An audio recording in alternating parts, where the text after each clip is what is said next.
All right, everyone, we have officially reached our start time, 11 o'clock. Thank you to all the readers who have come to share their work and to also their distinguished guests that are joining. I would like to welcome you all to Glass Lyre Press's 2021 Live Lyre Poetry Reading, for the first time done virtually. We celebrate all our authors today, and as well as the 100,000 Poets for Change movement that is currently happening now today across the globe, where poets read for peace and sustainability.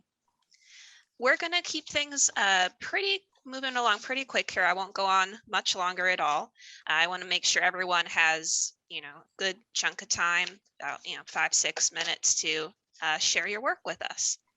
So without any further ado, our first lovely poet, if you are ready, we have Gail coming up first. Thank you, everyone. Elizabeth and Ami and Steve and the press. And it's lovely to be here with the rest of you. So my book is not officially out yet, but I think it's coming soon. And I'm going to read the first poem in the book, which actually reads in two directions. It reads down and it also reads across. I'm just going to read across. So, truth. I paint what is real, recording my body, myself, a deer, leaping, pierced with arrows. Because I am pigment on canvas, shameless, so often a fist of organs, a way to exist. My eyes alone, my reflection, still and always a refuge. Because swelling, luminous, my eyes divine all. I am a revolution, embryo, open to the subject in portraits, paint and pain, the vortex I know best, mirrors and blood love of indigo nights. Actually, I should mention that this book is largely about my interconnection with Frida Kahlo, and there's a lot of ekphrastic poems based on her art and poems about my connection with her. So the next poem is entitled Desperate Beauty. And it's based on a quote, I paint flowers so they will not die. We are watchers, Frida, aching but obedient to light, resurrected by shocks of color. Mornings, you pluck bougainvillea or pearly gardenias, plait them in your hair above your brow. I shadow the fire of spring poppies and the profusion of lilacs and pink hydrangea. With the organ pipe cactus, you spike a sage green fence on the borders of La Casa Azul, tuned to the rhythms of sun and rain. Its lavender white flowers tint while you sleep. Our love eyes, like greedy tongues, lick the rare red of white angel trumpets. We are aficionados, pregnant with joy in the garden's cosmos. We pursue hues like lovers' lips, stalk columns of yellow calla lilies, praise the spell of honey-petaled sunflowers and the lobes of violet irises. We thrive on iridescence, our eyes attuned to its blessing. Watchers, we bend near in reverence to the bloom. All pain humbled for a time by beauty.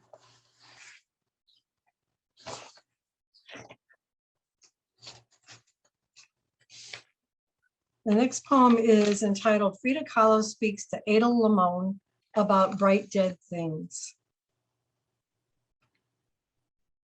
I am a keeper of lists and apprentice of all the ways to be silent. Fused to Diego's sleeve to sleeve, his colossus of a body in overalls, my heart straddles the border between home, my Mexican barrio, and Diego's America, choked with smokestacks and dollars. I learned muted silence from 1, 2, 20 and more surgical incisions. Stitched up and struck numb in the airless sheets of my bed, I await resurrection in a bounty of silence, mad silence, and the broken harness of marriage silence, and the silence of painted coconuts weeping, and then the silence that bellows in my ears from tangled infidelity and bottomless pain and lost hope babies and surrogate lovers until it dims all the bright dead things. I listen for a hum in the mercy of silence, count all the silent places where I grieve the shredding of my breath. Now I just have one more. This one is made up. It's woven into the poem are titles of Frida Kahlo's paintings. I confess I am too. In the dream, my dream, I lie in bed, bunked above me, a skeleton clutches lavender blooms. Me and my doll, a naked white-skinned baby, propped up on the bed. We are such stiff witnesses. My scared, scarred face hurtles through a clearing on the head of the wounded deer. I bleed in remembrance of the open wound. My spine, the broken column. My torso trust. But my roots twine the earth, living nature, tree of hope. Keep firm. I am two women, two Fridas. I am what the water gave me. Thank you. Well, thank you, Gail. Oh, I liked those very much. Thank you. Excellent work. Thank you so much. And next up, we will be hearing from the lovely Gloria. Thank you so much, Elizabeth. Thank you, Ami and Steve and everybody at Glass Lyre. You guys are amazing. So really, thank you. And it's an honor to read with everyone today. And the first poem I'll read is called Ashes.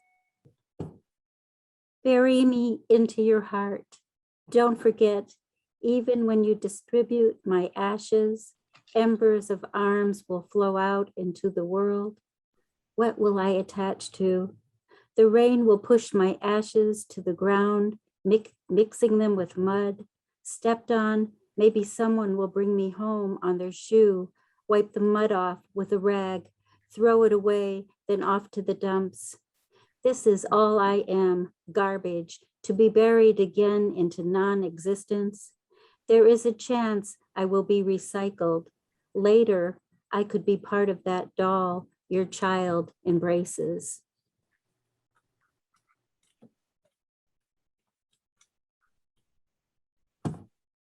Veteran. Focus your eyes on the knife. You need to know where it is going. It will penetrate deeply. It is noon. You want to remember the time for some reason, time of death or time of living. All you can remember is seeing the blood on your boots. It will never come off. Focus your eyes on the smoke in the distance. It will never disappear. When you make it home, it will follow. Focus your eyes on your life. Why is it chaotic? Night has cast its darkness on you. Images never forgotten, you vomit. Time seems to have stopped. No going forward or going back. Now there is a gun in your hand. The trigger is pulled. The last thing you see is blood on your boots. So I brought a little Midwestern into this book, and it is called Escape. Trying to escape, but I am surrounded by flat land, no place to go. If I stand behind the tree, you will find me. Behind the barn, you will find me. Behind the house, you will find me. You would not expect me to hide down by the Illinois River or in the caves of Starved Rock. I will be there until my body decays. I will become a beautiful plant. When you walk past, I will give you a rash. And I was raised Catholic, and my aunt gave me, when I was a little girl around age 7, a saint in a little frame, and I still have it. And this was inspired by that. The crosses. Oh, and I should say, she told me never to put it in a drawer. We have broken crosses in our drawer. Why are they still here? It is a sin to throw out the symbol of Christ. We would fall from grace. The sacraments received on Sunday would be for nothing. So here they are, buried by papers, screws, ink pens, pennies, a few rubber bands. How sad, Christ defending himself from junk. Where is his heart? Take the crosses out. Let him breathe. Put the pieces in every room out in the open, each one giving testimony to your life. And the last poem I'll read was inspired by serial killer movies and films and documentaries. I love all that stuff. So this was inspired by it. And it's J/M. And this will be the last one. Jay loved fake names. He was a burnt out novelist, wrote too many stories about horrific blind dates. He was a wild man, too many plastic bags in his kitchen. He would kill you, burn you, pretending it was love. M, an elementary teacher, went out with Jay. She thought he was popular, would bring her wealth. M was wrong. Her fate lay at the water's edge, an alligator. Thank you. Thank you, Gloria. I am a fan of true crime myself, so I like that. And third up here, we have the very talented Diane. I want to add my voice to the chorus of praise to Steve and Ami. I mean, what a wonderful press, and I'm just so grateful. I spent the first few months of the pandemic getting my new book ready for publication while listening to the Enigma Variations, and it really transformed what could have been a terrible time into a writing retreat that was giving me gifts every single day. The first poem I'm going to read is The Genie. I feel that every day we face choices about how we're going to enter the world. And this poem is written from the point of view of the genie in Aladdin's lamp. The genie. The dancing girl in the yellow silk pants shimmered in my dream. She was a flame that kept burning in the morning. If I bring her to Aladdin, I can gaze into her chocolate eyes and lose myself in the maze of her footsteps. Aladdin thinks I am his servant, but every morning I weave a dream into the world where he walks by the river. I hold my prism in the river of sunlight, each wave of color a possibility to weave footsteps into the world. I paint every morning. I can dream or disappear into the longing for the light that becomes invisible inside the bronze of my lamp. Every morning you choose to dance or disappear.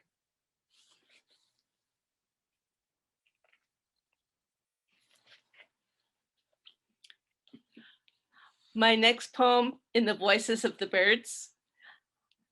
There are some poems that just stay with you over a long period of time, and this is one of them. In the Voices of the Birds. What I most remember about Christopher is the way he knew the names of all the birds at dawn by their songs. His corn silk blonde hair, blue overalls, no shirt, the strength of his shoulders, and the way we stayed awake all night. There was light in his touch between the birds. They flew in and out of his fingers, and birds outside our window, a window we couldn't open again that way.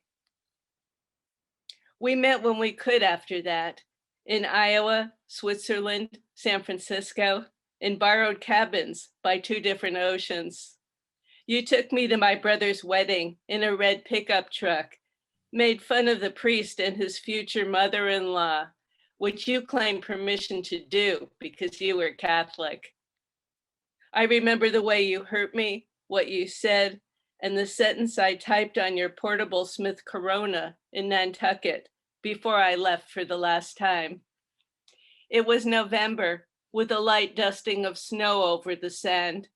The pebbles on the beach hid their messages. On separate sides of the continent, we listened to different oceans and slammed our lives shut. You in Brooklyn Heights with your 2-year-old son on your shoulder. Me in San Francisco, climbing the long hill to 24th Street. 12 years later, holding your first book of poems in my hands, I am hungry for memories, hungry for every word, hungry for any hint of a message where I might find myself. In the inscription you write, there are histories in this book you may be familiar with because you were there. I am not the arms where you will rest your head when you're 80 years old, but I always hear you in the voices of the birds.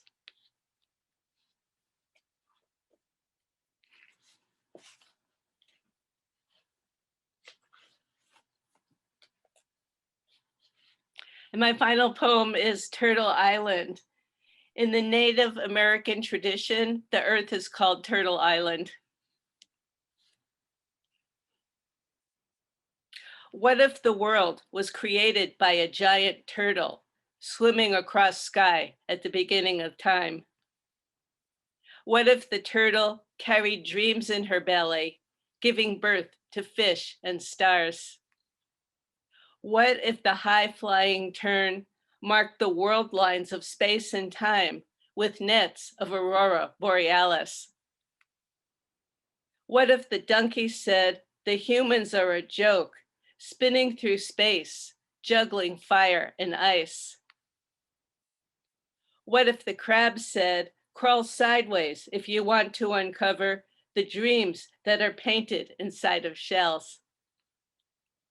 What if the moon said, the night will tell you secrets if you listen to the music inside of stones? What if the shark said, you will discover fish that glow like lanterns in deeper currents of ocean water?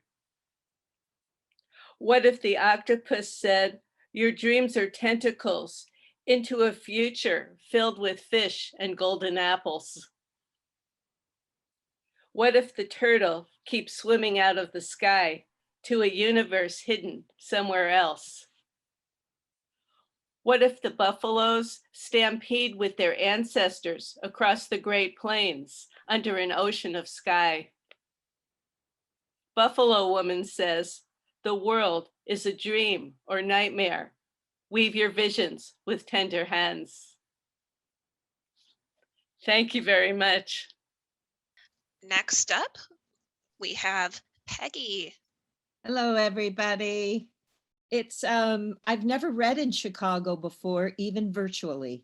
So it's a joy to be here. And I actually released this book last night in an online party, and it's 9 o'clock in the morning here. So I'm taking my cues from all of you, and first want to improvise an ode to me and Steve and all of Lyre.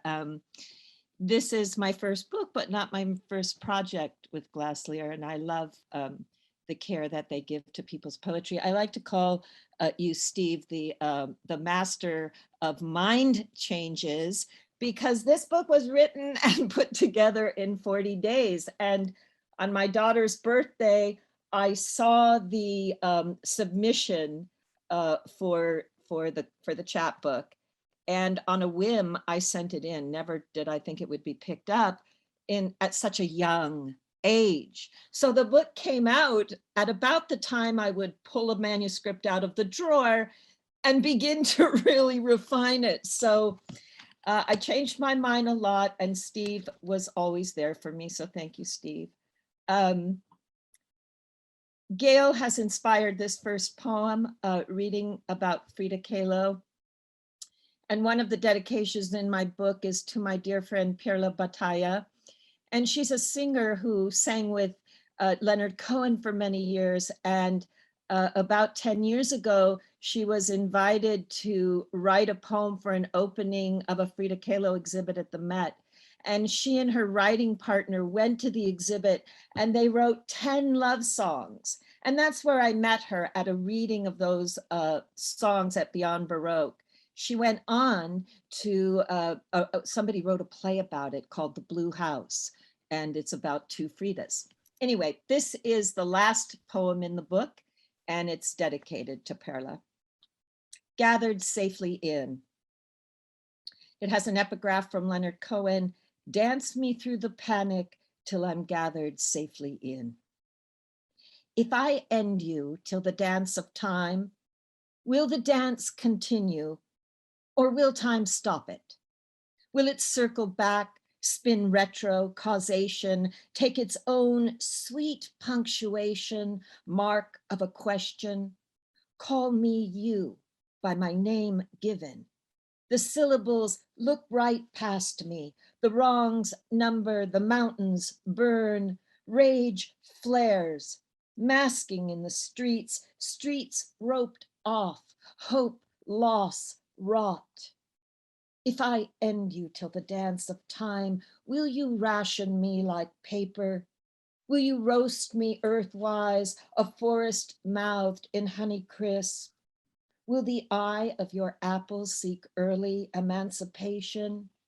What is slavery after all, if not for cages? What are babies, if not the borders of our bodies flung wide ajar? Open, open. What is open, if not action? A vote, if not marvel, a shift. If I end you till the dance of time, will we gather safely in? Thank you. And this is perhaps my favorite poem in the book. When you're isolated, you often have many visitations by ghosts and ancestors and mentors from the past. So this one is called Phantom in Sight. And I'm going to actually edit it a tiny bit as I read it. As I said, this book should be considered as a beginning to a larger manuscript, because it's only the first 40 days of the pandemic. And it was a honeymoon period for many of us. Phantom in Sight. Awakened by machines starting up in the corner of my room. Apparitions are closer now, serenaded by rain awning toward my window, more power to the poles, love of country gone viral, sheets of holy heaven sent sideways toward the glass, leaping forward without resolve for every error wrought. There is no view through a glass darkly. There is no invitation to unshelter in place. This separated scandal of missed marks and unwed shores, it wriggles in restrictions imposed. Whatever leap I might have made rests in a messy nest of whiskered birds, clouds gone quiet in billows and striations. I will miss this forever if I pass in seclusion, roomed in a safety that swallows me full. The cords between us tighten with every flight, every closed door, each elbowed elevator peg. I wobble at promise, boxed and shirted, searching sideways with my nose to the pain. This is a virus I won't survive one more time, but I wonder why I don't just play my last hand and let myself go out like that, with all my missed marks bundled into one last straw.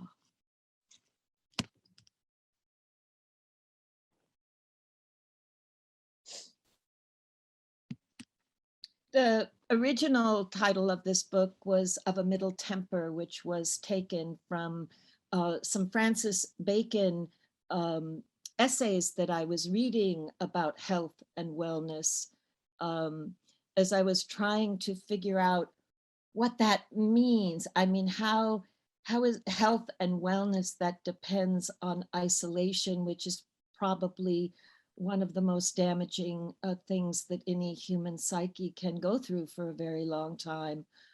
So it was kind of an oxymoron of a middle temper. And furthermore, you don't have to go to Gethsemane on every point. A hair's breadth is just a hair's breadth. An inch, simply an inch. Don't construct elegy. Don't make mythical proportion of some small synchronicity. Listen with your skin and bone.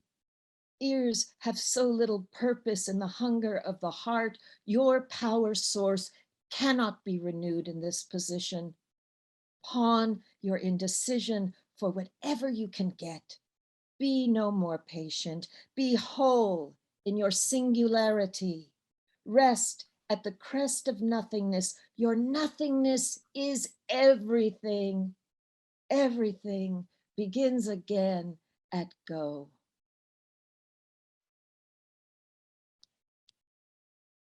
And I think I should read one more small poem.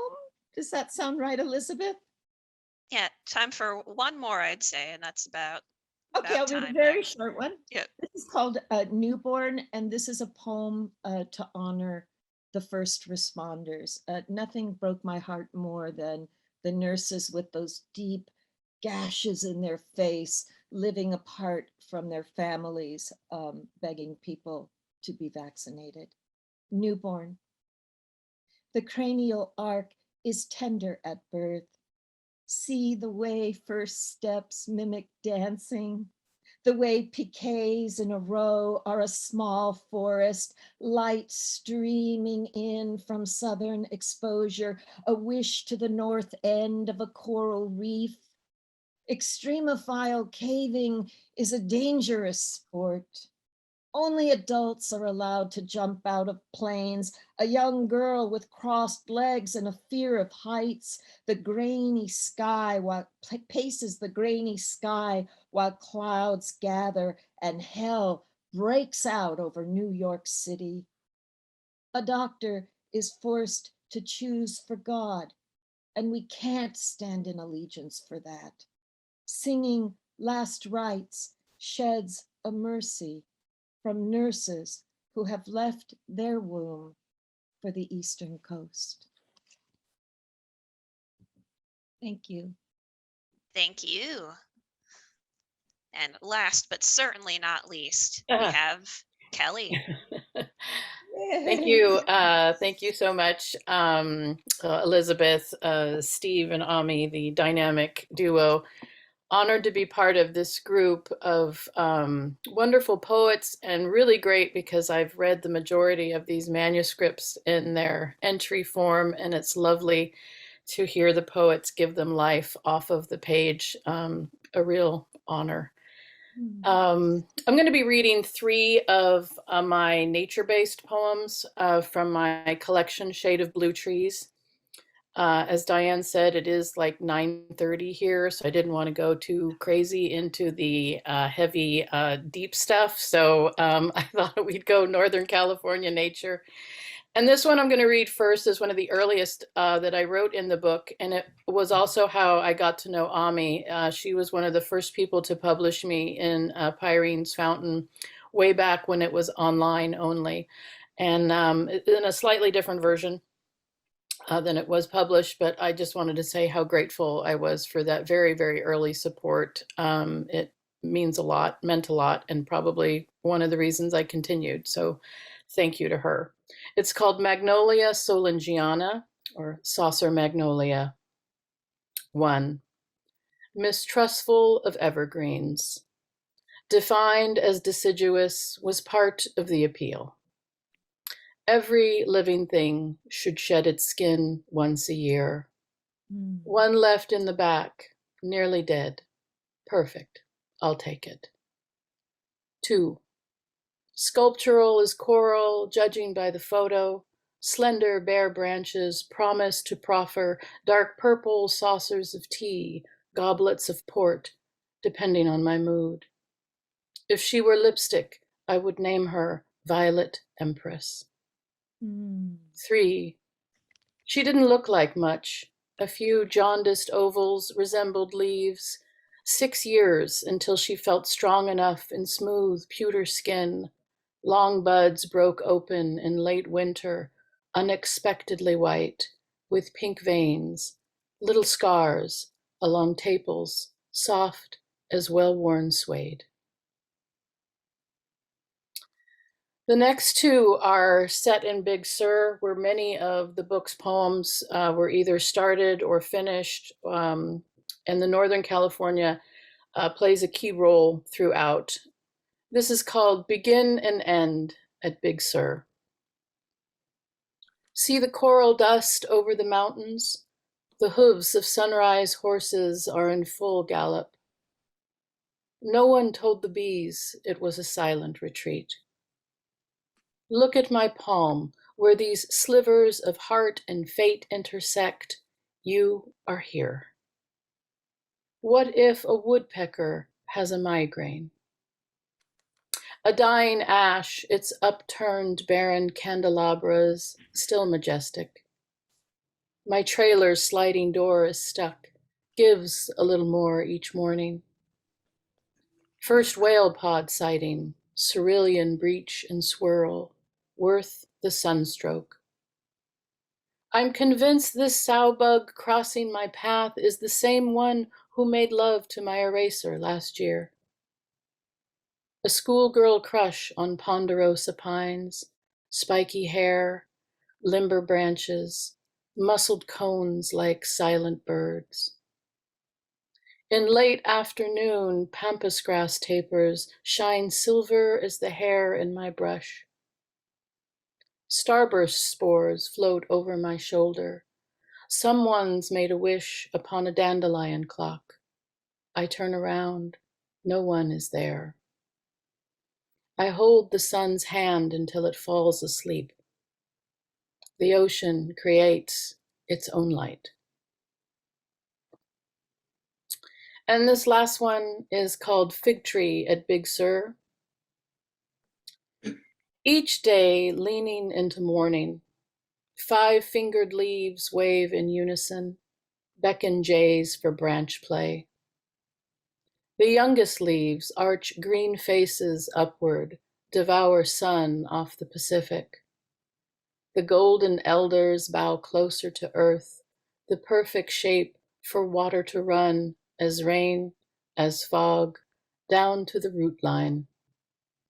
When afternoon rays light them just right, they become a ring of open palms, giving the last of what they have.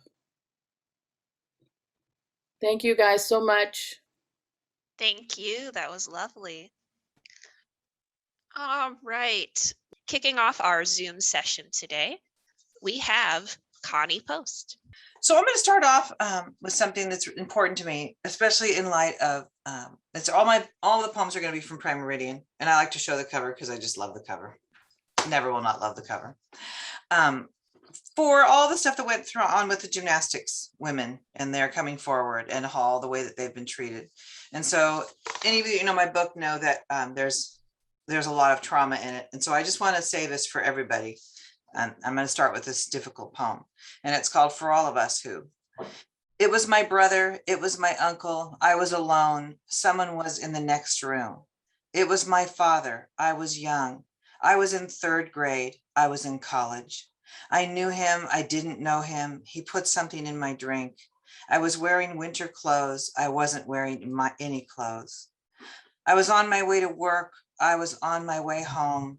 I was afraid of him. He told me he would fire me. He told me he would kill me. He told me to shut up or he'd take the kids. He told me I was a whore. He told me I teased him. He told me I would ruin the family. He told me no one would believe me. He said nothing and stared through me until I was dead. I didn't tell for years. I told and was not believed. I have never told. I have bad dreams. I avoid parties. I avoid dark rooms. I avoid the long lurking glances. I avoid skirts or winter or summer or seasons where my skin remembers violation. I drink. I don't eat. I keep it quiet. I tell my friends. I take pills. I don't walk alone at night. I hold my lover's hand. I worry too much about my kids. I need to tell the truth. I never want to hear anybody say, why didn't you tell the truth again? Because there's a million reasons that we don't. Then I'm going to read this one one's my favorite ones in the book called Gardening. Gardening.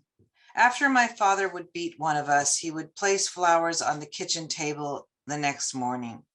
He cut the stems flush and laid the begonias in a circle in an inch of water. The lavender and fuchsia permeated the morning.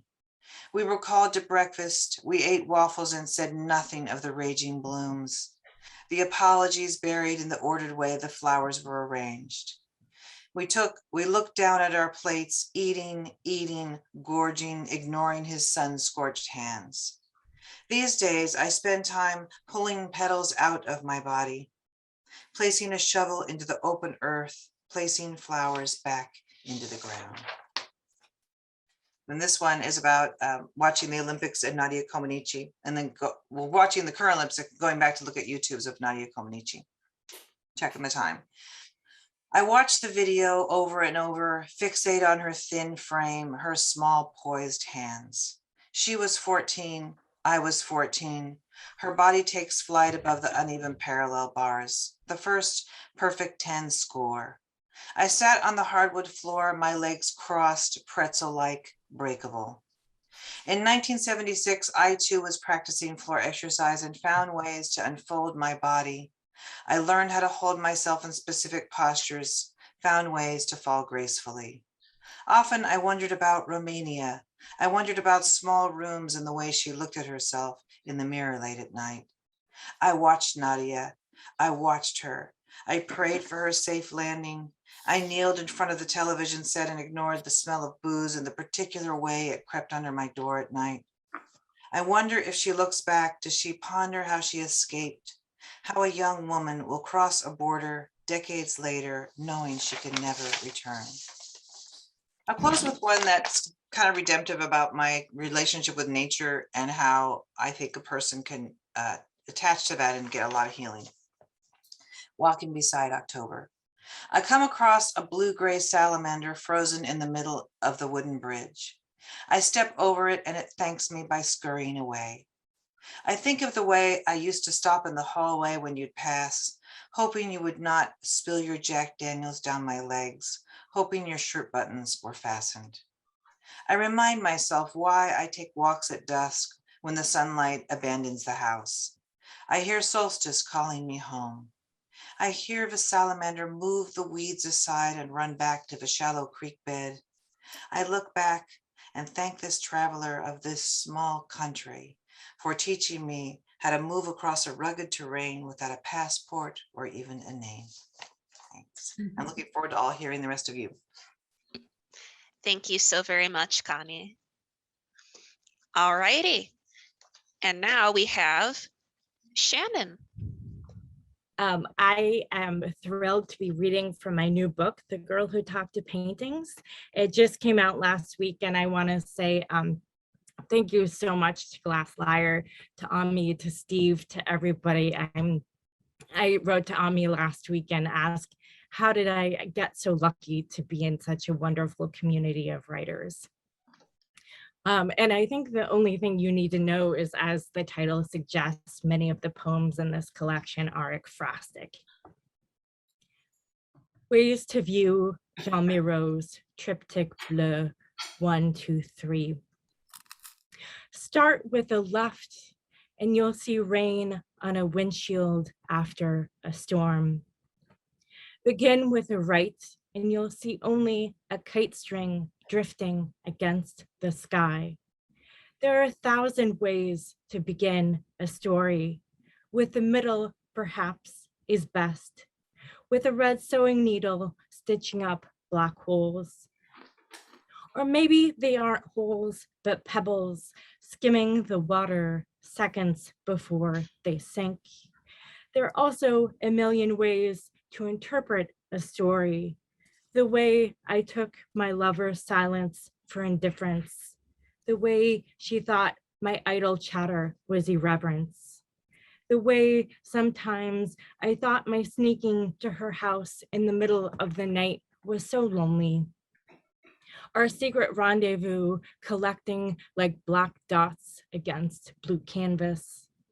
But then again, how lovely the snow fell all around me as I trekked back and forth between her house and mine at midnight.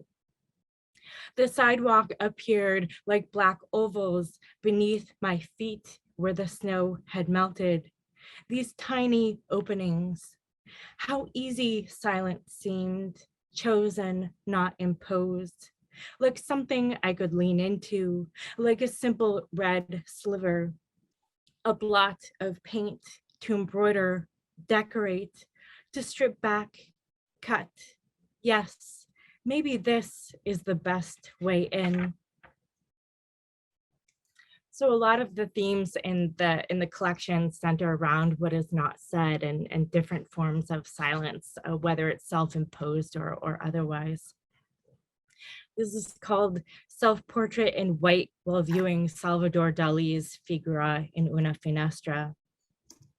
Like me, Dali hid his grievances in the hem of a girl's dress, in the thick blue stripes running down her back. In art, they call mistakes or amendments mid-stroke pentimento. I call them silence. 9 years old, I'm sitting by my father on the front porch, watching lightning slice the sky. We've run out of things to say. Me, his greatest regret, a daughter, not a son. Him, mine, a father I could no longer talk to. If grief were a color, it would be white, I'm sure of it. The girl in the painting leans against the windowsill. What was she thinking? The window opens onto the Mediterranean, a sailboat and mountains. In the glass pane, I glimpsed the reflection of a small white house in the distance. If only I could step through the canvas, climb out the window and over waves to this threshold. I would turn the brass doorknob and feel my way through the strange, yet not altogether unfamiliar space as my father recedes into the background. I would call the girl sister, this place, my home.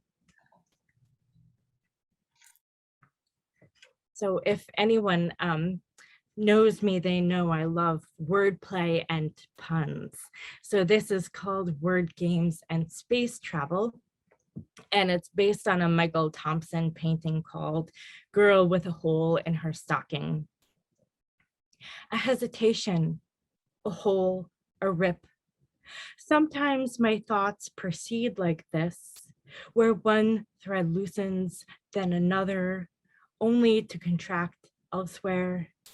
The way I think splinter, then sister. Oh, the association games she and I played to pass the time. Fall, she'd say. Trampoline, I'd reply. Corkscrew, curls. Syllables stitched up the hours. Almond, eye, telescope. What do you see? A blue earring lost in the baseboards. Through our games, it morphed into a blueberry, a raindrop, a lake big enough to swim in. What do you feel? Felt, cloth, velvet. My tongue explored each word, probing the space between the letters. Space, a blank, to space, to forget, outer space. Me and my sister, two astronauts tasked with discovering dark matter, Big Dipper's, Orion's belt, all of it hidden in a C or an O. galaxies nestled in unsuspecting letters. Even now, my fingers pick at snags in my nylons and pull, unravel, gravel, travel, to glimpse what lies beneath, behind, beyond. And I'll read just one more. When the speech therapist told me to say the letter S, I opened my mouth and nothing. I tried again, nothing, nothing, a thorn wedged between my teeth, beauty's sharpest edge. I've always fumbled over the most basic tasks. Again and again, my tongue rubbed until it bled. Try to say your name, she urged. Say anything. Thank you. Thank you very much, Shannon. All right. And third up, we have Cindy. Thank you to Ami, Steve, Elizabeth, who keep this wonderful operation running. And a shout out also to Tracy McQueen, wherever she may be, who did the amazing cover for Habeas Corpus. And I tried to, wear black and white and match her. All you have to know is corpus in Latin means body. So every poem in here deals with another body part, some sexier than others. And the other thing you have to know is most of the poems are prose poems. They're all small prose poems. And for those who said they like wordplay, get ready. This one is called Fingers. The epigraph is from Sylvia Plath. What a thrill, my thumb instead of an onion. Twiddle and twitter and trace. Fingers are everywhere these days. It's a digital world. There are tables full of finger food, and it's finger licking good. Every finger wants to be a steeple or a temple or a little teapot. Everyone wants to have warm and holy fingers, thumbs up or thumbs down. Little fingers playing pickup sticks and jacks. My clumsy fingers dropping the ball. Do you have sticky fingers, stinky fingers, or extra fingers like Hemingway's cats? According to Plath, a severed thumb is a joy forever. Did you lose your finger in the war? I lost mine at Niagara Falls. When he slipped that lethal ring around my golden finger, it turned a mad blue. If I snap my fingers, will you come? One finger on the pulse and one on the trigger. Beware the full lunula. You don't know what these crazy fingers can do. Fingers strumming my imaginary guitar, dialing my imaginary lover, counting my imaginary dough. Arthritic fingers turning the vintage page. Here's to the middle finger, the victory fingers, the ones that call time and the ones that say peace. Get your greedy fingers out of the pie and your haughty finger out of my face. Stop picking those blistered fingers. Stop biting those nails. Can't you lift a finger? Didn't your mama ever tell you it's not nice to point? Thank you. There are also a couple of one-liners in this book, so I'll weave them in here.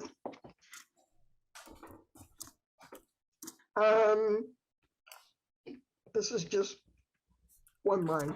Liver, see, it's a body part, liver. I had to give up drinking because it's a sin to kill a mockingbird. Okay, so much for that silliness. Mind. My mind is a minefield. My mind is a gold mine, a coal mine, open pit, toxic abyss. Freud would have had a field day down in my diamond mine. My mind is not mine. My inner toddler, she sticks out her tongue and kicks me in the shins. I know that I'm left brain dominant because I always vote for the Democrats, even when they raise my taxes. My mind is a bird in the hand, two birds in my bush, no butterflies in my ink blots, just bullseyes and firing squads, the battlefield at Gettysburg, and the occasional cigar. My mind is an electric chair at the moment of jolt. My mind is the great executioner, and I am its last meal. I wish my mind were peaceful as Pan's magic lyre, but it marches all day like a mariachi band. I wish my Rorschach would bring me roses. I wish I didn't have bats in my belfry. I wish my mind were a hallelujah chorus of calm. My mind is from Venus, yours from Uranus. My mind is a Virgo with anxiety rising. I lose my mind a lot, especially the third Wednesday of every month. But then I look behind the fridge and there it is. And I'm going to end off with one more short one. It's very short, but I think you'll get the import of it when I read it. It's called Eyebrows. After the chemo zapped my eyebrows to kingdom come, I took my coal black pencil and drew an arched and defiant line in the sand. Thank you, everyone. Thank you. Thank you very much, Cindy. I liked that eyebrow one a lot. All right. Now, up next, we have Julie. Hello, everybody. This is exciting for me because I know Shannon, but for everybody else, this is kind of the first time I'm reading with pressmates. So thanks for organizing this. It's really wonderful. And yeah, I'm going to be reading from this book, Rules for Rearrangement, that came out last November, and thinking about what to read. The book is about the death of my late husband, and it's told in third person, so it's not really me, but it's me. And today what I wanted to read, though, are a few poems of disorientation. The whole book is pretty disorienting, but today I'm just going to focus on a few poems that may make you kind of wonder where you are and how you got there.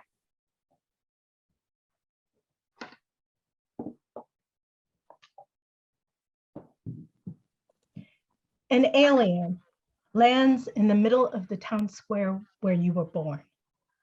He carries a laser gun or a telekinetic device that makes the future uncertain.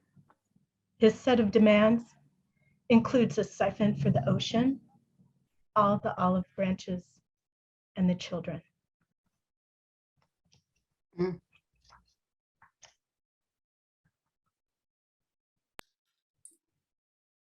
Also, to add to the disorientation, none of the poems are titled, so they all just start.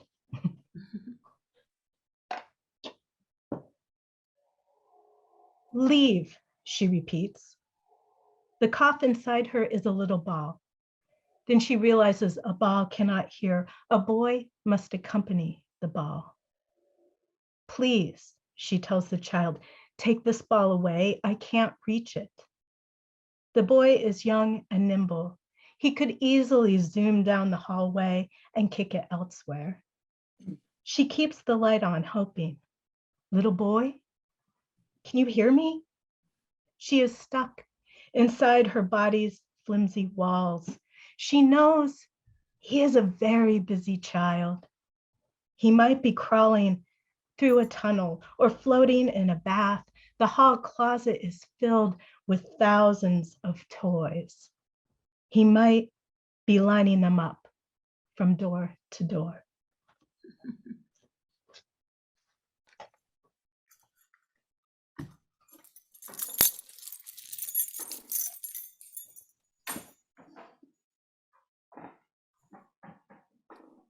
When planning your own birthday party, it is important to distribute the invitations at the right time. Older invitees take longer to make decisions. Take a BuzzFeed quiz to determine your age. Or just hand out the invitations and wait. If no one responds, you can skip the BuzzFeed quiz. Order a big cake regardless. You don't want to be remembered for letting your old friends go hungry. Think about utensils. Nothing ever stays in the same place, and everything must be moved from one location to another. Small boxes and place settings, once at your parents' table, once with your husband, now with yourself. When you go to bed and dream you are falling off a cliff, hold the crumbling edge and remember that this is only a dream, that you aren't dead. The swift air separates a plate of ground, layers, and candles.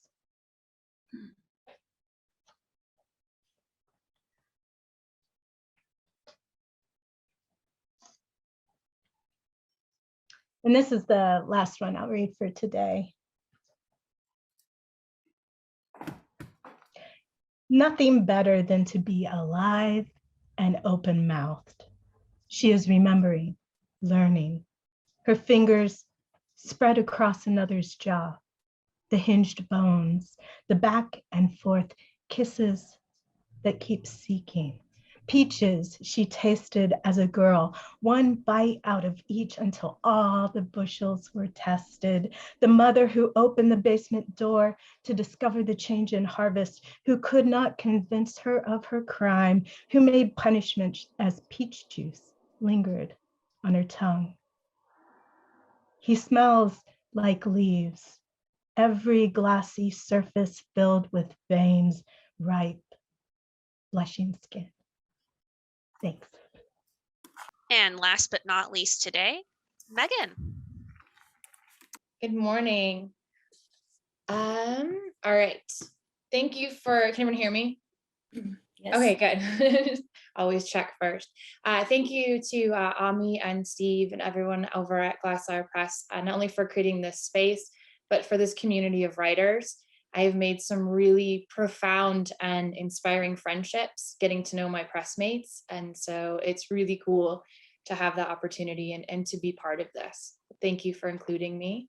I thought I would read one poem from each of my 3 books, and I kind of just chose my favorite poems, the ones that make me feel good and I'm happy with. So I'll start with Mojave. It's from Gravel Ghosts, my first book.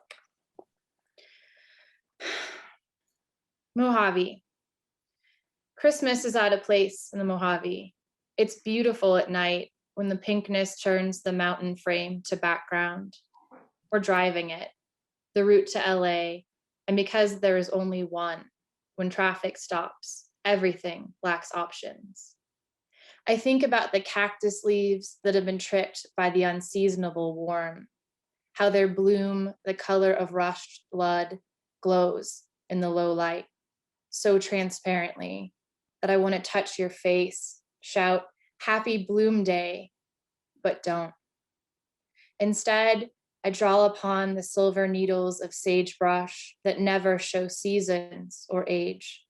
What's to come in June when rain rusts away the sheen, when I wake next to you, childless, still. Or if we'll even make it that far, stalled inside accidental spaces, twilight soundlessly moving over our bodies, an event so uninvited, it feels like a celebration. And this poem is called Grass Stars, and it's from The Dark's Humming. And I'm in love with all of my covers as well. I know Connie said, and I'm in love with Connie's too. So yay for beautiful books. Grass Stars. I was pregnant in a patchwork dress, and the day shivered yellow, as if I were concealing a secret that could unravel an entire field of grass stars. I was faultless. Then I burst, and we fell into these stuck places. I read and read, but speaking came hard when walls were the only texture, and people's voices forgot to remind me I was something other than a charcoal etched list, a tender honeydew, an udder. The baby coos cuteness and need. We dance by the night window until she forgets to cry. I whisper the kinds of sadness splayed in the news, and she sleeps. If I never set her down, her dreams will prepare her for this world, how to always flourish in motion, how to crave lightness, death. I am busy being her cradle. When I glued the cat's paws to the floor, it wasn't out of spite for its constant yowl, its pathetic heat. I just couldn't be another post to rub against, another fixture in these rooms. The doctor says, my sadness can be bright. The way berries plump under the burnt crust, they swell and glisten. He says there's a little pill that can make the world go from harried and dumb to air crisped and floaty. A full bottle could make me kind. I light the stove and crave its warmth, its thick lullaby that swims and swims and swallows my lungs. And thank you. I will end with this poem from Grief Flowers. This poem makes me really happy when I read it. How to Grow a Broken Spine. He calls it, kisses it, the small of my back, the peach soft lean along my spine, the blown glass curve that cases the filament of spindled nerves, how hot the tungsten that nearly burns before the light gleams visible. His hands share the same palm curve, and when pressed firm as a book of prayers, holds a gap, a secret crooked under a tongue that proves we are each and each a body, a garden to be ironed smooth by rain. When I was young, I was told this is how God put me together, sacral arc, made to feel small as a woodland creature in a flood, a hairpin turn, always leaning into dark. Thanks for listening. Thank you very much. Without further ado, let us start with Karen Neuberg, and she has a work, The Elephants Are Asking. Karen, if you'd like to take it away. It's nice to be here. I love being part of the Glass Lyre family. Thank you, Elizabeth, and also Steve and Ami, of course. And I will be reading, all I'll be reading is from The Elephants Are Asking, which was my exploration, one of my first, into my concerns and feelings about what's happening both locally and globally to our climate and to our environment. So I'll just dive right in. One of the earlier poems in the book I wrote after the Fukushima Daiichi nuclear disaster. The water is still pouring out of that disaster. It still has radiation in it. When I wrote the poem, forecasts were that it would be forever pouring out with radiation, though the radiation has lessened. I'm a science fiction fan, and this has a little bit of a touch of science fiction. It's called Perpetuity. Unrelentingly, water pours for the next 100 years, swollen with radiation. The fish have not been told, nor the birds warned. Clouds lift mist and vapor rain it back down 10,000 and more miles away. The children are swaying in our arms. They cannot drink the milk.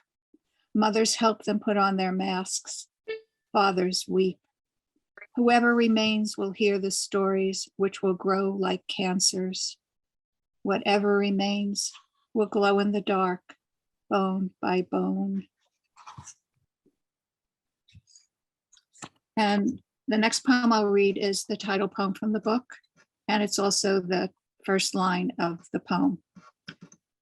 The elephants are asking, and the bees and the bats, the prairie dogs, the lemurs, the dolphins, 1 in 6 species asking, and the coral reefs, the rivers and oceans, the islands and shorelines asking, and the aspen, the redwood, sequoia, the boreal, the rainforests asking, and the baby toes wiggling free in spring and summer, and the baby plump arms, fat cheeks, trusting eyes, asking, asking, even God is asking. And this one is called What Seems Solid. We're holding what seems solid enough, although we're aware close by might be crumbling, and we quickly think cookies, which leads to a lively conversation about particles, and we think strings, and we think theory, and we're relishing our clever minds and congratulating ourselves, no longer thinking winners, but glad to be among the placers. And then gradually we become aware of the rumbling sound coming out of everywhere, and there's no time to think, it's time to act.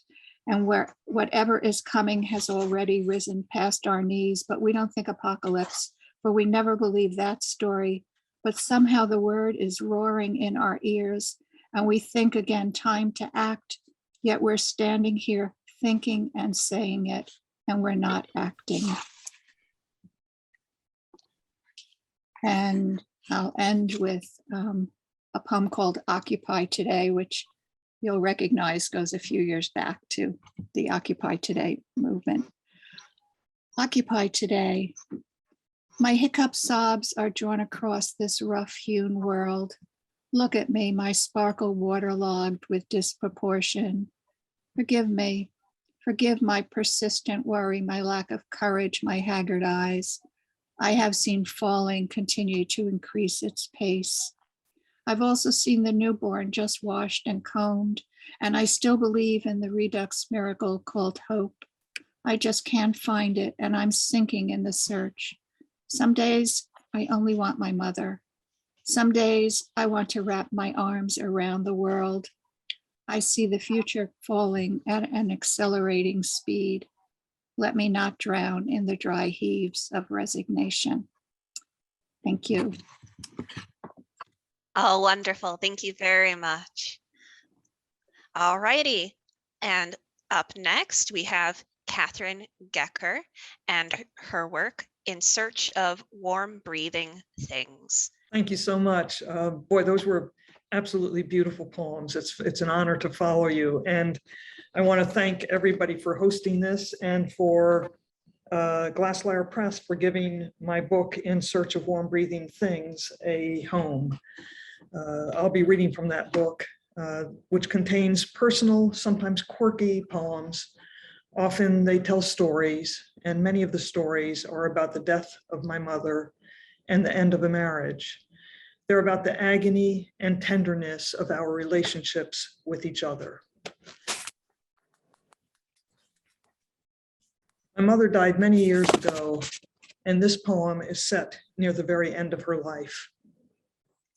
Sweet chocolate. They said there'd be chocolate, you tell me on the last day you are able to speak. Your eyes widen, look deliberately at the table where they leave your meals. You are too weak to move your head. Stopped chewing weeks ago, no longer can swallow. Nurses must swab morphine inside your mouth. I no longer eat either, but before leaving home this morning, I put 5 Hershey's Kisses in my purse. So I say, they are right, there is chocolate. I place one morsel in your mouth. After a long time, your thin neck swallows. Your last meal. Your eyelids close slowly, carefully. That is how you thank me. After a while, you say, if I'm smiling the next time you see me, you'll know what has happened.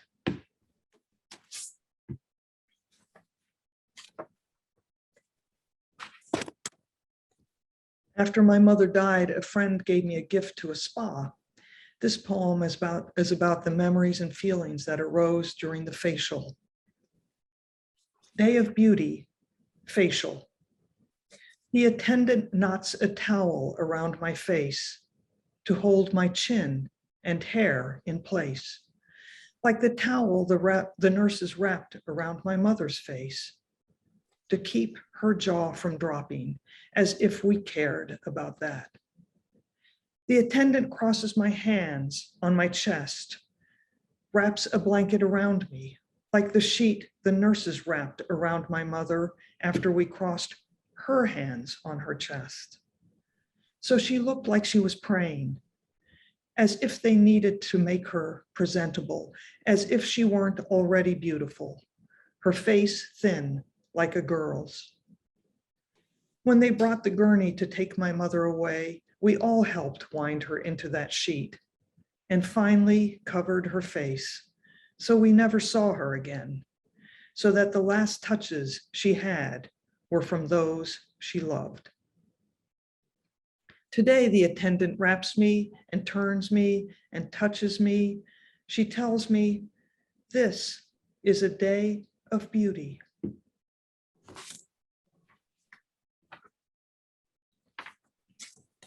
The last poem I'll read is a shift in tone and topic. It's an abecedarian. The abecedarians are an ancient form guided by alphabetic order, generally from the Hebraic. The first line begins with the letter A, the next with B, and so on to Z. You'll hear that I jumpstart my alphabet with the letters A, B, C, and D all appearing in the title. So maybe I cheated a bit. And by the way, almost everyone, at least in English, cheats with the letter X. Alcohol beckons constantly, derails each and every day earlier and earlier. Your breakfast juice, firewater, which means forlorn me, followed by medicinal gimlet. You're ginned up long before cocktail hour, hosed by metallic vodka, ice cubes clinking against cut crystal, those jazz Jezebels jockey with your reason. Your mind, the whole kit and caboodle, goes kablooey. You say, let the drinking begin. I say, you lush, it never stops. Look in the mirror, that's you smashed by margaritas. Not that you drink indiscriminately, no, you nurse only one rule, keep drinking. You pour another, pursue your pickled quest, a quagmire of doctored quinine, righteous, rigid, ruined in rum. You're sloshed, snookered by scotch, trashed, tumbled under the table, useless. You're vacant, veer away from me, seek vermouth, weeping, whiskey wasted, wankered. I long to be an X. Yearn to unyoke from you, you zonked zombie. Soon I will swing from a crystal chandelier, catapult through the open window, and disappear into the night. Zorro. No, Zora. Thank you. Up next, right in the middle here, we have Bill Yarrow with his very lovely work, The Vig of Love. Thank you, Elizabeth. Thanks, Steve, and Ami. Thank you for holding this reading. It's wonderful to see everybody and to be with Karen, Catherine, Christina, and Michael to read. I'm going to read a few poems from The Vig of Love. This first one is called Tierra del Fuego. What I remember most was how dark it was at 2 a.m. and how angry the air was at 2 a.m. and the sounds of sobbing in the trees at 2 a.m. My time there was not one evening, not one river, not one tunnel, not one falling. It was not one body, it was not one climate, not one lookout, it was not one of anything. My residence was a rain of speculation, a slim shower of observation, a felt resistance in the soil, a keen distance from the world whose least reflexes was a spongy corruption. When I landed, I was frightened but not unhappy. I was apprehensive but not unwilling. The land left me with the shadow of a longing, left me hanging by acuity. Then denial spoke and refusal erupted. The volatile earth got angry at depression's lack of shame, and sore abandon became an argument I didn't have the energy to win. And this next one is a prose poem called Picturing Utrillo. It appeared in volume 1 of Glass Lyre's Aeolian Harp.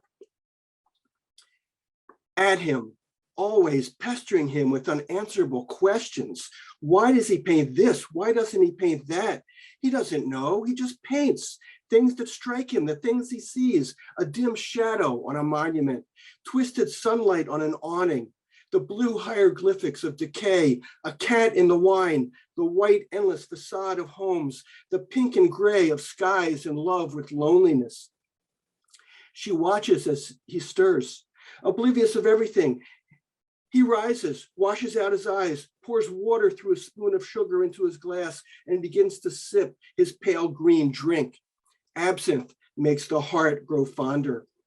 His canvas parts its lips and puckers. He grabs his muse by the waist and pulls her toward him, presses his middle against her middle, his chest against her breast, digs his fingers in her curls, pulls at the elastic of her blouse, her shoulders suddenly, shockingly bare, her lower throat open to his open mouth. She's all a mess. Dishabille, in disarray, his hurried fingers snatch the brush, a daub of color, a splash of paint, sips of silver, hatch of black, a wipe of white, lush squares of pastel tints. The second-story windows begin to form, enfeebled trees sprout up. The horizon is firmly planted behind the alley, around the corner, just beneath the burgeoning sky. What does this mean? What does what mean? Where are the people? They have not yet been born. Overhead, mawkish gulls begin to weep daylight into the marsh. The gutters blush as men in bloody aprons take their business to their walls. Priests in red robes bend their tonsures toward eternity, or so it seems to him, supine, head wedged against the bookcase, mouth agape, dreaming of dangers, feet splayed artlessly, legs perpendicular to the floor. And this next one is called Bereft of Death.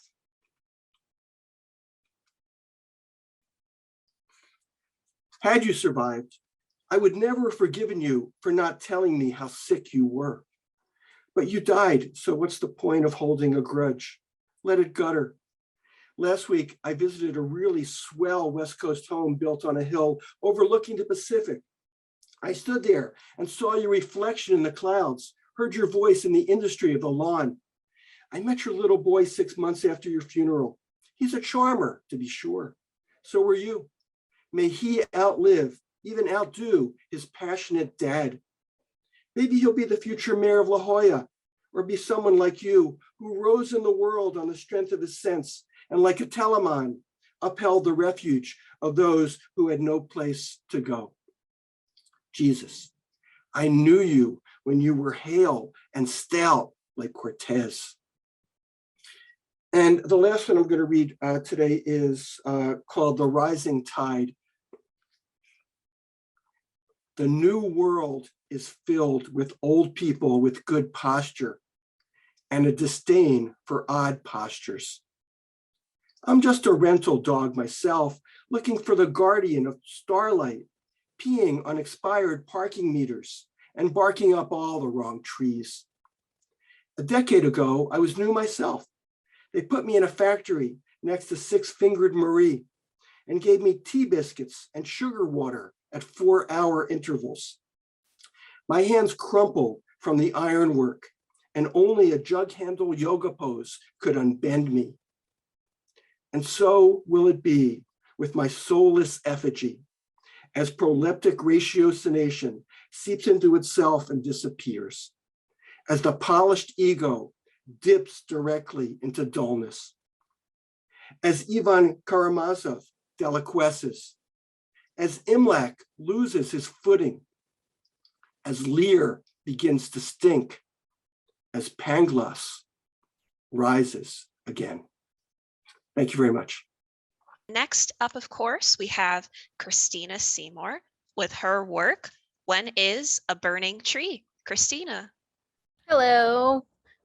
Thanks so much for hosting this reading. I'm at a public park right now on the way back from a small writing retreat, so I apologize for any background noise. Hopefully you can hear me okay. Okay, so I have about 5 poems to read. The first, I was going to read from my first chapbook, which is from Structo Press, and then I'll get to my beautiful When is a Burning Tree Glass Lyre book. What I remember about seeing. Nest at the top of the giant oak, thick in fog, my hound swirled between my legs, her blue spotted back drying from rain. She follows your body as you slip across each slat in the blind. For her, out the window is always what's going on.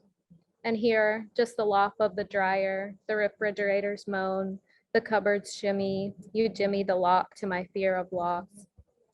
In this Blackwoods country, I prefer to shed my book and stay with my unexplainable. The light on your face full of wine, her careful clicking of the nylabone.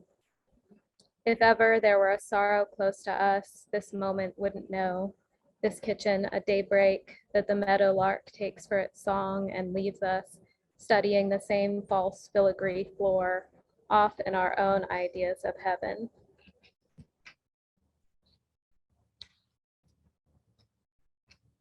Okay, this one's called Laquatin Mountain Bird, and it's after the Color on Silk album leaf by Anonymous of the Southern Song Dynasty. Escaped canaries slap their wings on the bedroom windows for my last moments of not needing to know. Winter wind brought them here, broke the stream of light between myself and you. Instead of date plans, we dealt with your illness. I held your hand, stroked your back. Now your head rests. I wait. This is a girl living in Tennessee, I think. The roads are mysteries, become lakes in my dream. I call my dead grandfather to tell him how proud he should be. When I construct a small story about Bible music at the doctor's office, I remember what I wanted to tell you about art. After focusing on just the caretaking robin with his cowlick of neck feathers, I have all birds release each one to the sea for more releasing. Okay, moving to When is a Burning Tree. The first poem is after a painting called With Open Arms by Eileen Shalhoub, who is also the artist who I asked to use her work for the cover of my book, and Steve designed this beautiful cover around her work, so very thankful for that. Colors of mountains and grass are tears. In the Monet-like border, a white dock leads to my childhood house. The wall of trees makes a jail with blacked out windows that hide people playing cards, people having words, people driving away, people crying. If I am in the painting, I must be in my room, envisioning lips on the bunk bed above me, the lips of a spirit me whose eyes are cut by an invisible line so that one closed shadow eye weeps toward the house, and the other gazes at the alien steeples on tops of mirrored buildings in the city. Some windows are circles and some are squares. Why would I, a central floating figure, reach through a book called Wide Open to my other mannequin arm that tries to console me but can't bend that way? My bottom disappears into pink bullseye flowers. I am almost a mermaid, almost dead, almost rising out of the fire of the sun, dotted along my thigh. The fuchsia lake below me is stamped with block letters that rearrange and repeat a cliche.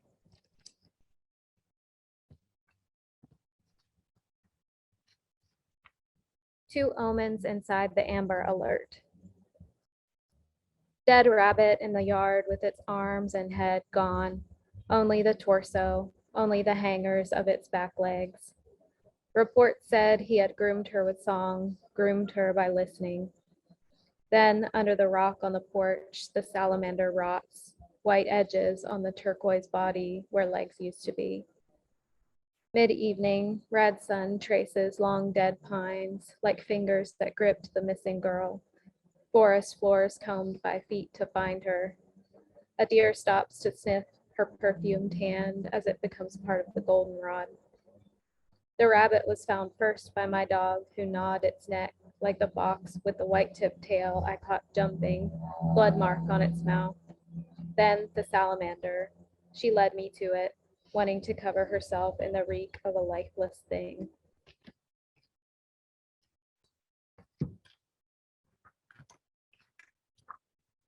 Okay, final poem. Pajama drawer of adolescence. The camouflage t-shirt, size extra small, brings me to the day the older boy with the gauges grips my waist, times his car's revving with lights about to change. In the passenger seat, I feel my lips should be a certain shade of crimson. Horizon line clearer, sky grayer, I decide to ask him to let me out of the park, where Sam waits, wearing her own version of pretty. Long rainbow skirt, brushing mulch beneath her swing. Perpetually, it seems, we studied spiders' bell-shaped webs on lilac flowers, the smoke and shape of boys' fireworks. We could conceive of death, but only to be sorry for it, our own bodies growing lumpy and thin, arms covered in hornet stings of empty touch, not caring the way we needed. Today, I am a dark statue like the man before me. I have stone parts and parts that fell off. My hands make a circle while I frame the cloudy sun for a painting which begins to look like arms of aloe across a dark ravine. I call it Blue Tree of Fog, Self-Lost or Self-Gained. Last but certainly not least, we have Michael Meyerhofer with his work Ragged Eden. All right, Michael. Hey everybody, how's it going? How's life? You're all so pretty and awesome. I'm going to minimize the screen so I don't have to look at my own face talking. All right. This first one, I don't think you really need much of an introduction for this one. Watching lions farrow a turtle on the same day that Derek Chauvin was found guilty of murder. My friend sends me the video. Lions kneeling at a watering hole, chins speckled in blood, just trying to rinse it all down beneath the sun that whitens anything it can't burn. Then this turtle paddles up and starts licking their beards, their jaws, like it can't stop tasting another's hunger. For a moment, tongues wrestle, then somehow it happens. The turtle swims clear, lions exit on claws like triggers, and it costs us nothing to forget what graffitis the dry grass. The zebra with its torn flanks, the sentence of bleached bones. I'm kind of a wannabe science nerd. Here's another one. Upon learning of hypothetical stars with black holes at their center. A slow drive fills the windshield with gravestones, and I find myself thinking about quasi-stars, a prophesied fireball so bloated that when its heart collapses, the outer shells go on blistering, a corpse in blazing clothes. Remember how we used to feel light humming beneath our chests, the immeasurable weight of it enough to bend the rib cage? So many things tug us in the dark. Scalpels descend like divers. Divers clamber on deck with air broiled into countless mini novas, a mine shaft of frantic canaries. We are not meant to be here, but where else can we go? We name our children the way we name every cup of water we pour back into the ocean. The tire shudders, the branches drink in what travels so fast it never even feels the impact. I'm not a parent, but one of the things I think about now that I'm getting older and older, for some reason, this is very strange, is what it would be like to have kids who are asking about death. So this one was called Dear Daughter. I know you don't exist, but say we were halfway back from seeing a friend in a bullet-smooth casket, and you asked what to expect if there really is no God. No passing like water, mouth to mouth. And I told you in the car between one tree-named sign and the next, the worst case scenario. When we die, we pass into nothingness. That same shapeless garden from whence you came. Like the darkness in a vase we filled with milk and light. Or, put another way, I'm not afraid of being eaten by whatever gave us you.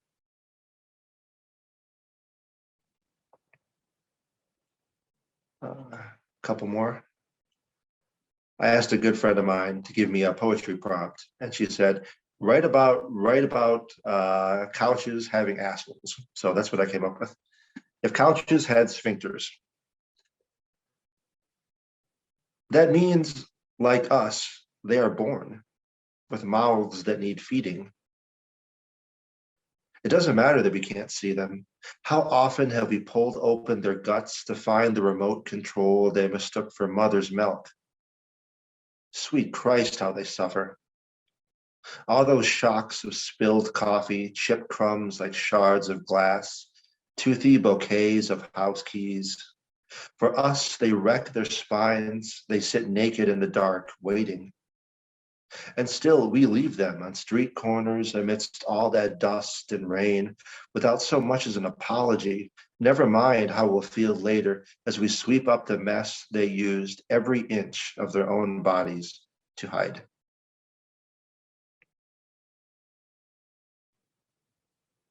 For this last one, I just want to say what an honor it is to read with everybody here. Thanks for having me. I lost my grandmother to COVID and we were really, really close. So this is a tough poem I wrote for her. What my grandmother taught me. If you have animals, feed them all your table scraps.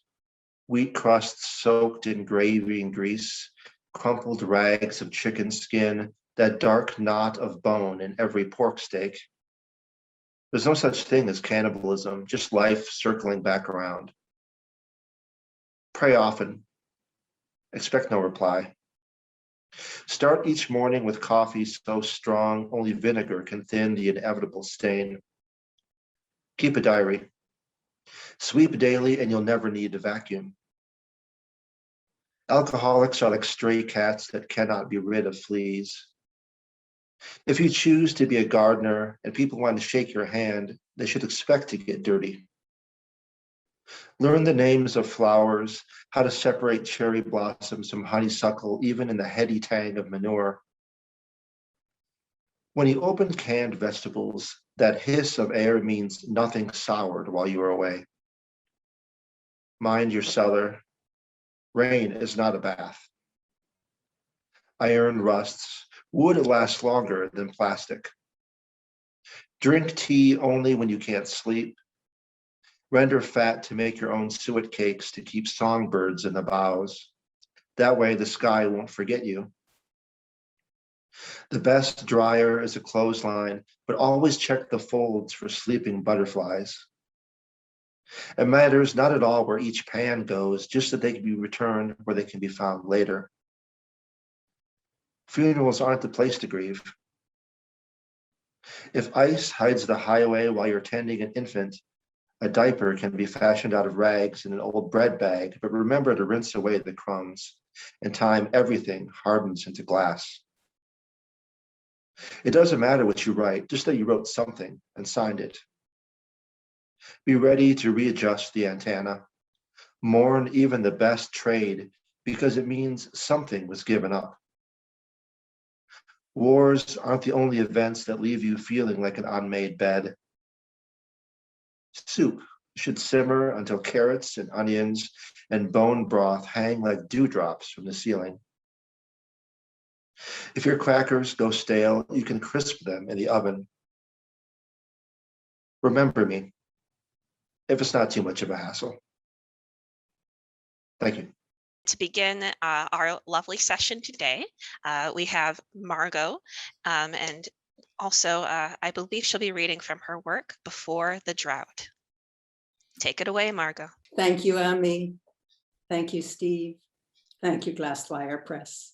You know I love you all.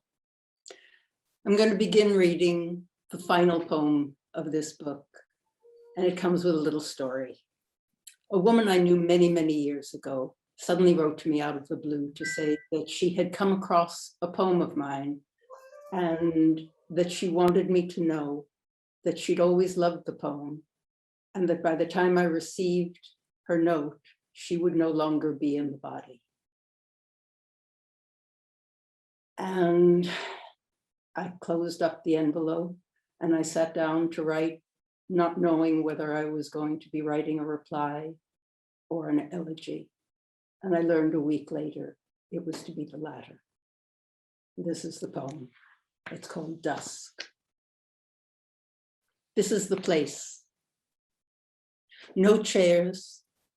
A woman who is choosing has sent a petal from her bloom of conscious closing.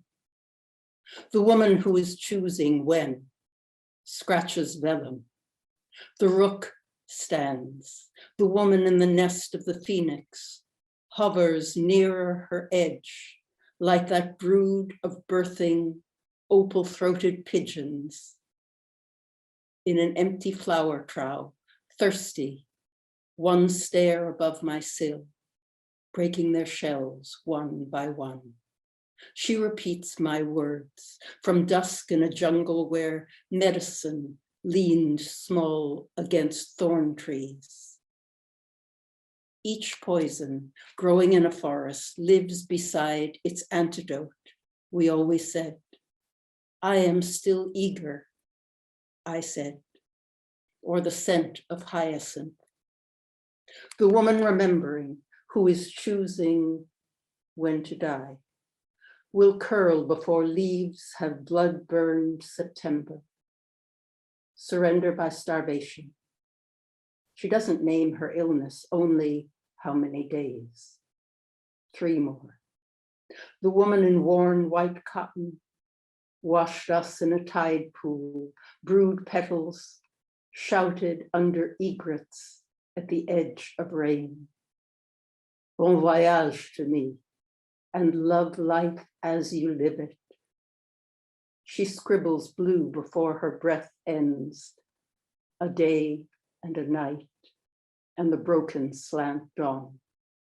The woman who was choosing when to die, too young to be skeletal, skin taken wing, bone no longer needed. Dove, fire-eyed, distant, opal. The root does not care where her water comes from. Here is another thirsty body, broken into mourning.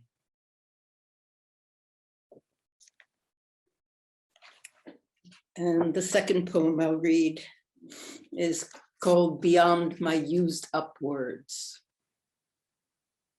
Keening with the fallen, and that is not enough. Then how will I sleep or write of herons, tides torn in an angry sea's claw, stilled flesh whitening where the wild orchid rises and withers, her tiny many mouths along a single stalk, a chorus, all its still children, call for any god to reach them. Breaths stopped, no murmurs left, and that is not enough. When I see you, my breath tears there between your bodies. If I say what I know of plenty and of empty, how will I sleep or write of herons? Leaps cut down, curled, used on the bright of road blood stilled in the breeze. Be safe this day, friends. Don't curl and don't be killed. Not this day, not after. There will be cold wakings when your fist will haunt all sleep. When the dun silence will leave. I mean to see you if ever I cannot stand. This side of the newborn stream, there's no blood yet, but let our cry carry. Infant in its clairvoyance call. Let our knowing bleed. How can we sleep or write of the fallen? I am without skin today. Your drum deeper and going deeper in, and that is not enough. There is a place where the wing tears, and there is a day when the heron stands, and there is a river for revolution, the hardest love coming in. Bring me to the river where lives begin, where our nakedness needs no skin. Bring me to where it begins and begins, nameless and coming in. At the end of the beginnings, we dress in long light, a hybrid body of stars, river where the parched heart drinks her fill, hill where the unborn climb. Thank you. Up next, we have Stewart Shaw with his work, The House of Men. Take it away, Stewart. Thank you. Good morning, everyone. Well, for me, it's morning. It's 9:07 here in California. I'm early in the Sunday. Thank you.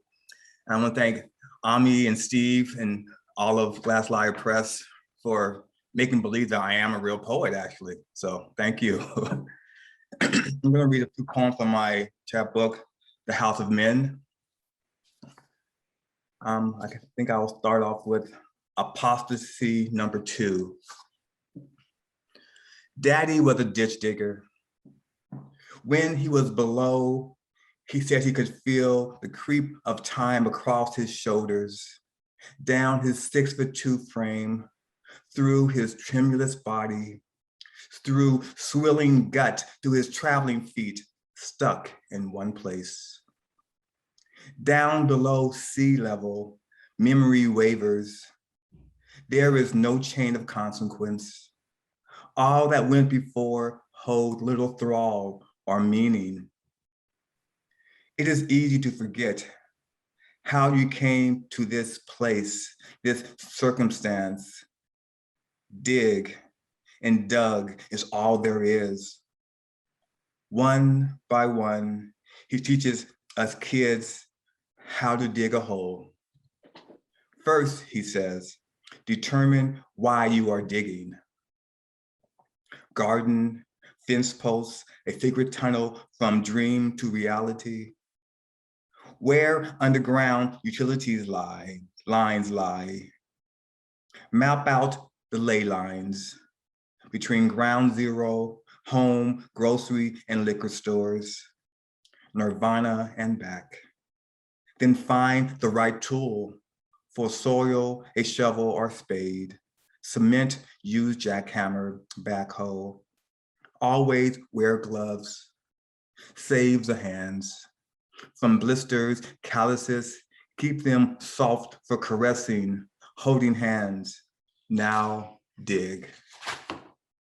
Empty the space of dirt. Fill it with your body, the brown of skin taking its place. Dig.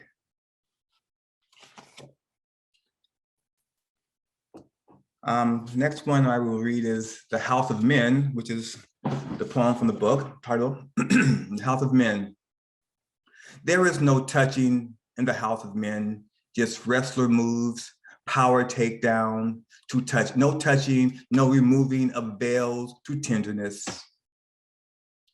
I am embattled, trained in the ways of slipping touch, trained by a skilled general in the war against gentle stroke and caress, and of binding the wound before the cut.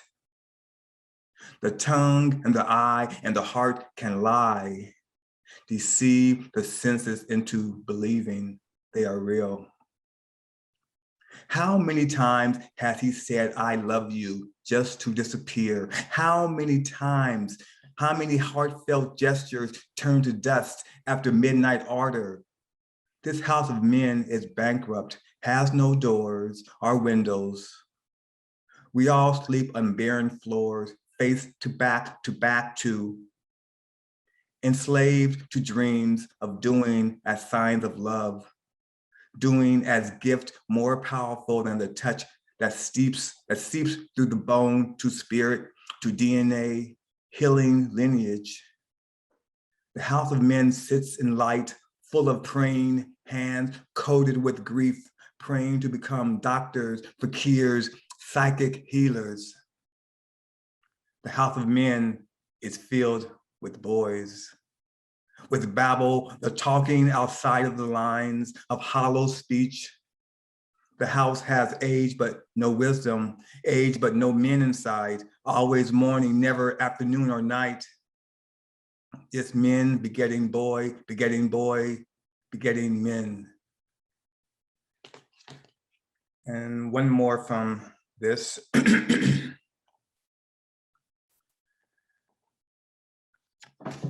The geophagist.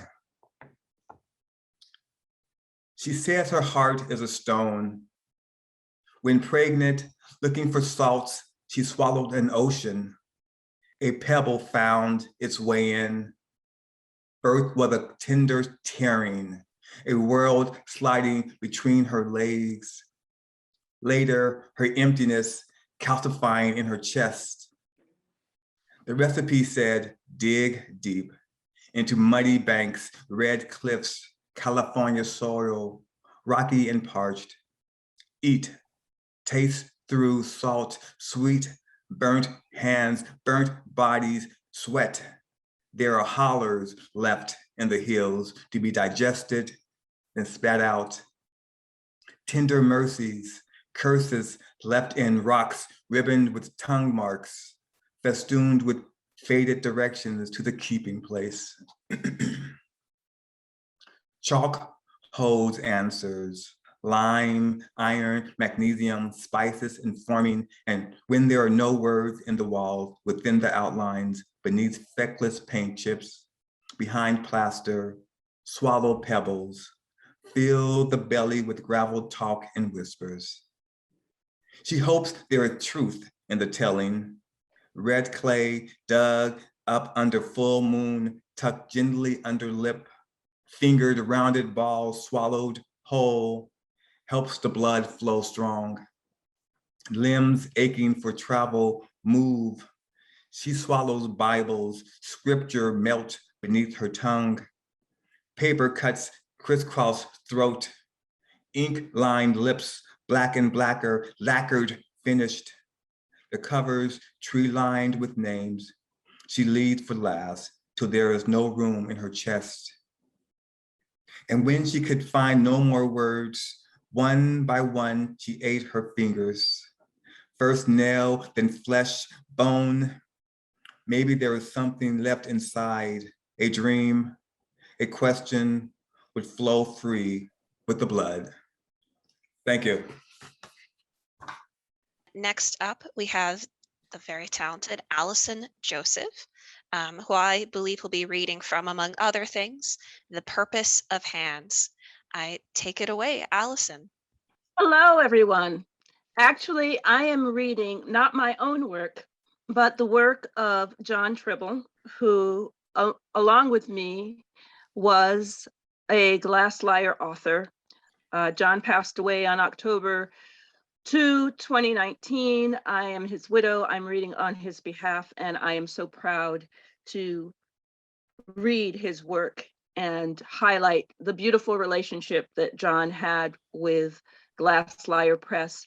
He published 3 books during his lifetime, and 2 of them were with Glass Lyre Press. So I'm going to read from Natural State. Natural State was his first book, and and it exists because of Ami K and Glass Lyre Press.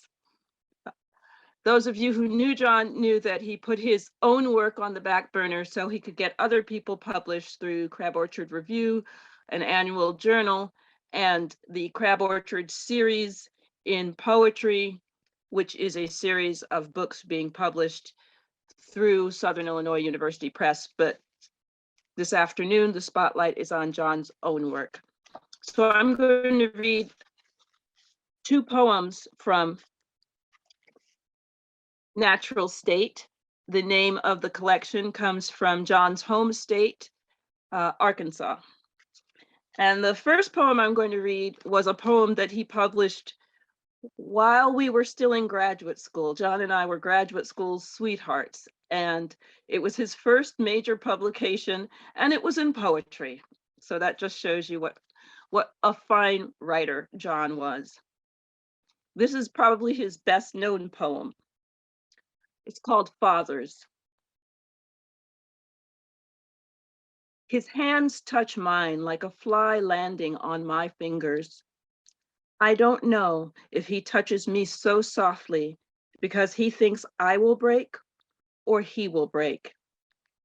If I move my hand to hold his, he is gone and acts as if he'd never been there. I saw him with his father before the old man withered from whiskey and cigarettes, talking about the North Alabama sun, when the old man suddenly wrapped his arms around him. My father's face twisted to be touched so closely with no chance of escape.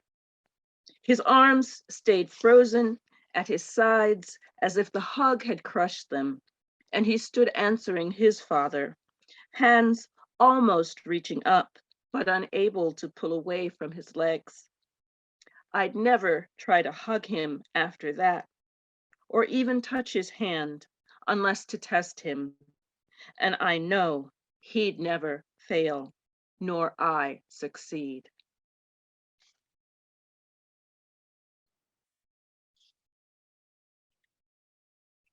The second poem I'm going to read, I'm reading in honor of both Jon and Jon's mother, Betty Gardner Tribble, who passed away on September 9th of this year. And Jon and his mother had a great relationship in terms of her being very proud that one of her 3 children was a poet.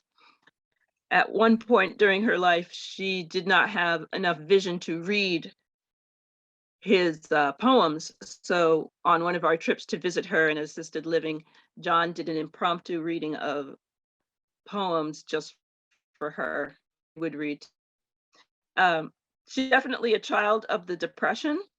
So this poem is a list poem, and he's imagining the things that a very young Betty Tribble was hiding in her jewelry box. And her term for cute little items, things that you would hold on to when you're a little kid, her term was play pretties. So that's the title of this poem. Play pretties. Cast off jewelry box of cardboard and velvet, my mother filled with a 7-tooth whalebone comb, 5 red, green, yellow, blue, white Aggies, 3 mercury dimes, a lava rock her oldest brother said washed up on the shore in Honolulu, 2 broken dollhouse curio mirrors from a rummage sale, a polished brass whistle on a blue cord, a silver ribbon from Christmas, a pink ribbon from her 6th birthday, a black and gold ring with an anchor inset on the ebony stone, a small photo of Clark Gable clipped from a local paper, a bigger photo of Shirley Temple from Life, a rabbit's foot, a chipped cameo, 2 shriveled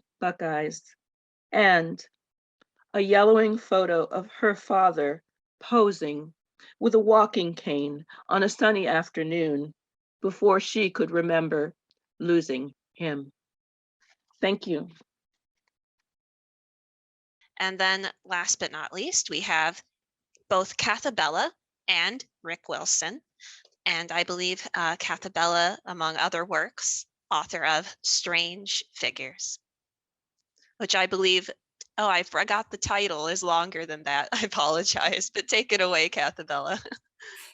Figures of humor and strange beauty. I told people at the beginning, don't jump into reading the book. You should take 2 years to read it. From beginning to end, it's an odyssey. It took me 2 years to put these poems together in exactly the order that Glass Lyre Press published them so beautifully. So invoking James Joyce, which I realized more and more in these last 2 years since now the book has been published. And we have our full Odyssey. Everyone has read it. And so I'm going to begin with the first poem and end with the last. I'll go right from one to the other. Instead of an 18-course dinner, 18 poems. At the foot of the stairs, the stones lay in wait. At first, she felt the heaviness of their silence. She held her tongue and wished to hear a voice. Later, she began to carry them home. They gradually took over her house. From all the ledges and shelves, they stared down at her with their indecipherable markings. She was charmed and wished to understand. Her third wish came true when she began to eat them, one by one. Luckily, the first was small and light, and when it cracked between her teeth, she began to hear them speak.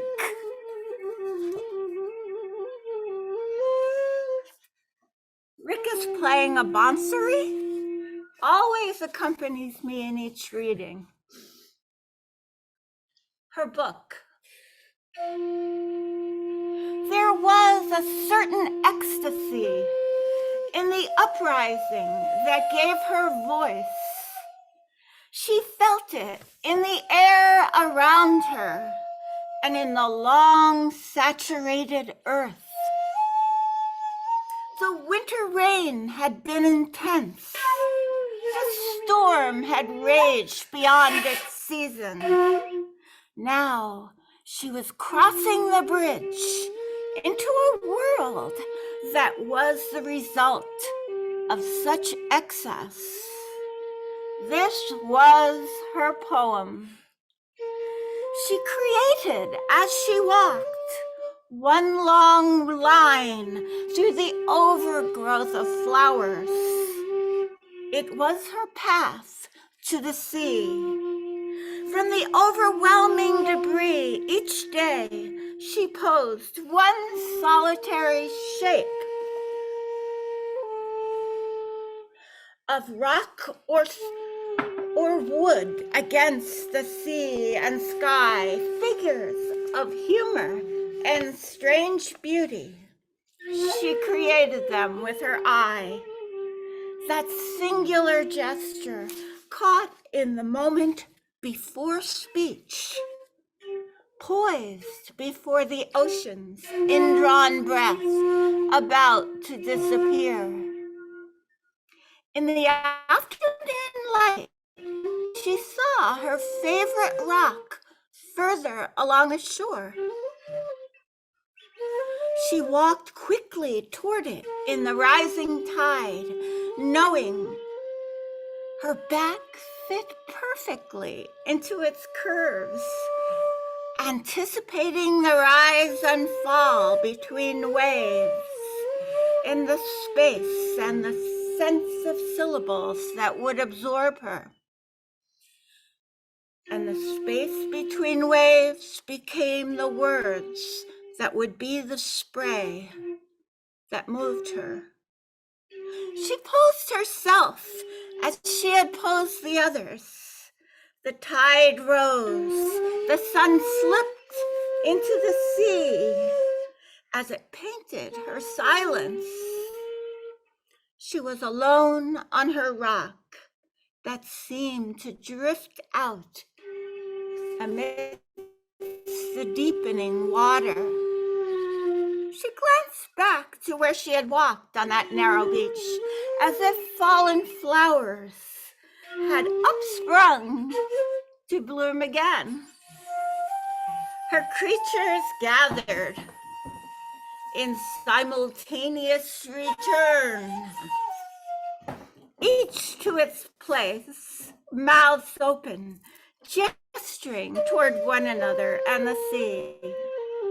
Released, invoked, she did not move, but seemed to join them.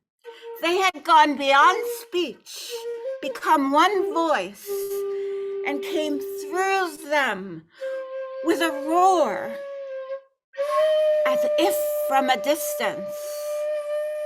She looked once more. There was an empty beach. The ocean had become a blank page, alive with gold sparks glimmering, as if with creatures and constellation beneath the surface when they stirred again.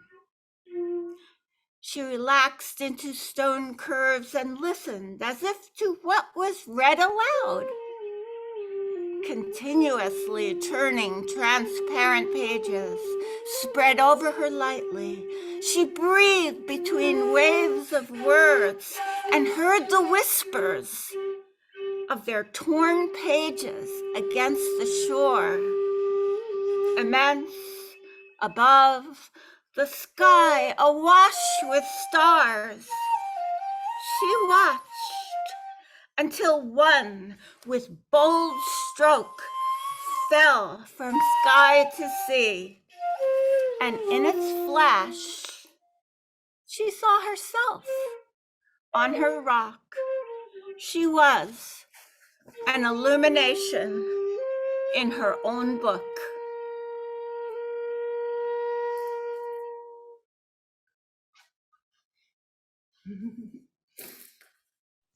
Thank you very